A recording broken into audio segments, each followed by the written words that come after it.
அனைவருக்கும் வணக்கம். மேசராசிக்காரர்களுக்கு தாமாக நடக்கக்கூடிய நல்லவையாக நவம்பர் 24 முதல் எந்தெந்த விஷயங்கள் அமைய போகின்றன, அதிலும் குறிப்பாக அடுத்த 7 நாட்களுக்கு மிக வலுவாக கிரகநிலைகளின் அமைப்பு எப்படி உள்ளது, தாமாக நடக்கக்கூடிய நல்லவையாக எவையெல்லாம் அமைகின்றன என்பதை ஆராய்ந்து பார்க்கும்போது மேசராசிக்காரர்களுக்கு மிகவும் வலுவாக இந்த வேளையில் முழு சுபகிரகமான குரு 2ஆம் இடமாகிய தனஸ்தானத்தில் வக்ரம் பெற்று சஞ்சரித்து கொண்டிருக்கிறாருங்க.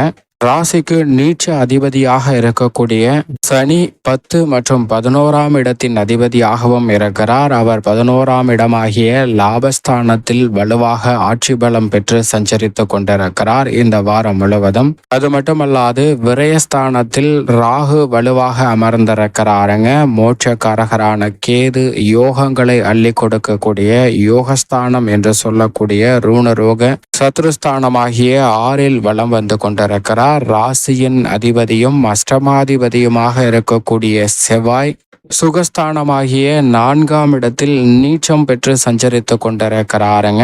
மங்களகாரகன் பூமிக்காரகன் என்று சொல்லக்கூடிய ராசியின் அதிபதி நீச்சம் பெற்று சஞ்சரிப்பது ஒரு வகையில் சாதகமான அமைப்பையும் ஏற்படுத்தி கொடுக்கிறது. அதோடு மட்டுமல்லாது ராசியின் உச்ச அதிபதியாக இருக்கக்கூடிய சூரியன் அஷ்டமஸ்தானத்தில் வலுவாக நிலை கொண்டிருக்கிறார். ஆனால் அதே வேளையில் அவருடன் வித்யாகாரகரான புதனும் இணைந்து அஷ்டமஸ்தானத்தை வலு சேர்க்கிறாருங்க. அஷ்டமஸ்தானம் என்பது சற்று சாதகமற்ற அமைப்பாக தான் பார்க்கப்படுகிறது. அந்த இடத்தில் ராசியின் உச்ச அதிபதியும் வித்யாகாரகரான புதனும் இணைந்து சஞ்சரிப்பதால் சற்று உடல்நலம் சார்ந்த விஷயங்களில் நிச்சயம் அதிக கவனம் தேவைப்படக்கூடிய ஒரு தருணமாக பார்க்கப்படுகிறது. ஆனால் அதே வேளையில் சுக்கிரன் இந்த தருணத்தில் மிகவும் வலுவாக பாகியஸ்தானம் என்று சொல்லக்கூடிய 9ஆம் இடத்தில் நிலை கொண்டிருக்கிறாருங்க. சுக்கிரன் பாகியஸ்தானத்தில் சஞ்சரிப்பது பல்வேறு வகையான நல்ல மாறுதலை நிறைவாக அள்ளி கொடுக்கக்கூடிய வாய்ப்பையும் தாமாக நடக்கக்கூடிய நல்லவையாக பல நிகழ்வுகளை ஏற்படுத்தி கொடுக்க போகிறாருங்க.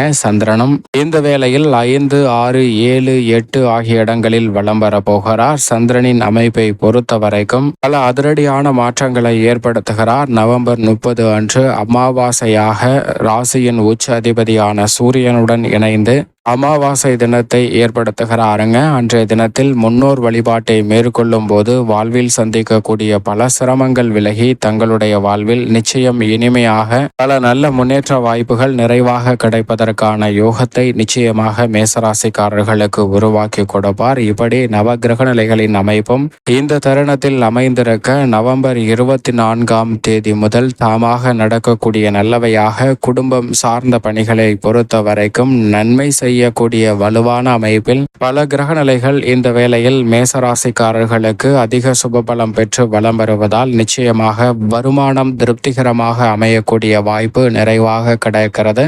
எதை செய்தாலும் அதை திட்டமிட்டு திறன்பட செயல்படக்கூடிய வாய்ப்பும் அளவான முதலீடும் திட்டமிட்ட செயல்பாடுகளும் பல நல்ல மாற்றங்களுக்கு வழிவகை செய்வதற்கான வாய்ப்பை நிச்சயமாக ஏற்படுத்தி கொடுக்கிறது. குடும்பத்தில் மன நிம்மதியும் மகிழ்ச்சியும் அதிகரிக்கும். நீங்கள் எதிர்பார்க்கக்கூடிய பல்வேறு வகையான சுப நிகழ்வுகள் இந்த தருணத்தில் சிறப்பாக கைகூடுங்க. நண்பர்கள் உறவினர்கள் என அனைவருடனும் ஒற்றுமை பிறப்பதற்கான சந்தர்ப்பமும் வலுவாக உண்டு. வாக்குறுதிகளை நிறைவேற்றக்கூடிய ஒரு தருணமாகவும் அமைந்திருக்கிறது. லாபத்தில் சனி அமர்ந்திருக்கிறார். அவருக்கு நேரெதிராக ராசியின் உச்ச அதிபதி அஷ்டமத்தில் அமர்ந்திருக்கிறாருங்க. எனவே உடல்நல ஆரோக்கியத்தில் சற்று விழிப்புணர்வுடன் இருப்பது நிச்சயமாக நல்ல பலனை பெற்றுத்தரும். அதே வேளையில் இந்த தருணத்தில் எதிர்பார்த்து காத்து கொண்டிருக்கக்கூடிய திருமணம் உள்ளிட்ட பல சுப நிகழ்வுகள் எதிர்பாராத வகையில் உங்களுக்கு கைகூடுவதற்கான யோகத்தை தாமாகவே உருவாக்கி கொடுக்க போகிறது. அனுகூலமாக குடும்ப ரீதியாக பல முயற்சிகள் இந்த தருணத்தில் நிறைவாக கிடைப்பதற்கான யோகம் உண்டுங்க. சொந்த வீடு அமைவதற்கான யோகமும் வலுவாக உள்ள அமைப்பாக கிரகநிலைகளின் அமைப்பு நிச்சயமாக பார்க்கப்படுகிறது. உத்தியோக ரீதியாக சனி மிக வலுவாக லாபஸ்தானத்தில் ஆட்சி பெற்றிருக்கிறார். மோட்சக்காரகரான கேது 6இல் அமர்ந்திருக்கிறாருங்க. வக்ரமே பெற்றிருந்தாலும் கூட குரு தனஸ்தானத்தில் தான் நிலை கொண்டிருக்கிறார். இப்படி உத்தியோகத்திற்கு பெருவாரியான கிரகநிலைகளின் அமைப்பு சாதகமாக இருப்பதால் அலுவலக சூழ்நிலை அன்றாட பணிகள் உற்சாகத்தை நிச்சயமாக ஏற்படுத்தி கொடுக்கும். மேல் அதிகாரிகளின் ஆதரவும் மற்றும் சக ஊழியர்களின் ஒத்துழைப்பும் சற்று சாதகமாக உத்தியோகம் ரீதியான பணிகளை திறன்பட செய்வதற்கான வாய்ப்பை நிச்சயமாக உருவாக்கி கொடுக்கிறது. சூரியன் அஷ்டமத்தில் சஞ்சரிப்பதால் சற்று அலைச்சல் அதிகரிப்பதற்கான சூழல் உண்டு. எந்த பணியை திட்டமிட்டாலும் திட்டமிட்டபடியே செயல்படுத்துவதில் சற்று சிரமம் ஏற்படுவதற்கான சாத்தியக்கூறுகள் உண்டு. இருந்தாலும் நீங்கள் முயற்சி செய்யக்கூடிய சிறு முயற்சி கூட தாமாகவே நல்ல பல வெற்றி வாய்ப்புகளையும் எதிர்பார்த்து காத்து கொண்டிருக்கக்கூடிய ஊதிய உயர்வு, பதவி உயர்வு, இடமாறுதல் உள்ளிட்ட பல நல்ல மாறுதல்கள் நிறைவாக கிடைப்பதற்கான சாத்தியக்கூறுகளும் உண்டு. அது மட்டுமல்லாது இந்த தருணத்தில் தொழில்துறை, வியாபாரத்துறையில் மிக அற்புதமான வளர்ச்சியை பெறுவதற்கான சாத்தியக்கூறுகள் நிறைவாக கிடைக்கக்கூடிய தருணமாக பார்க்கப்படுகிறது. மத்திய மாநில அரசின் சலுகைகள் உட்பட எதிர்பார்க்கக்கூடிய பல்வேறு வகையான நல்ல பல வாய்ப்புகள் இந்த தருணத்தில் நிறைவாக கிடைக்கும். எனவே திறன்பட இந்த தருணத்தை பயன்படுத்தி கொண்டால் தொழில்துறை, வியாபாரத்துறையில் புதிய ஆர்டர்களும் சிறப்பான வளர்ச்சியும் தாமாகவே உங்களை தேடி வருவதற்கான நல்ல சந்தர்ப்பம் நிச்சயமாக கிடைக்கிறது. கலைத்துறையின் நாயகனாக இருக்கக்கூடிய சுக்கிரன் பாக்கியத்தில் இருப்பதால் நிச்சயமாக நல்ல நன்மைகளை கலைத்துறையில் இருக்கக்கூடிய மேசராசிக்காரர்கள் எதிர்பார்க்கலாங்க. ஒரு வாய்ப்பு தடைபட்டாலும் கூட உடனடியாக மற்றொரு வாய்ப்பு கிடைப்பதற்கான சூழல் நிறைவாக கிடைக்கிறது.